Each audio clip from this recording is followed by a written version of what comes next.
Meaning of germane. Germane. Germane. Germane. Germane. The word germane means relevant or closely related to a particular subject or topic. It is often used to describe something that is pertinent or applicable to the matter at hand.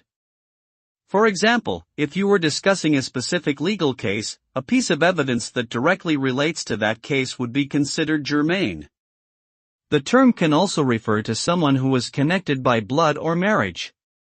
Overall, when something is considered germane, it is considered significant and important in relation to the particular matter under consideration.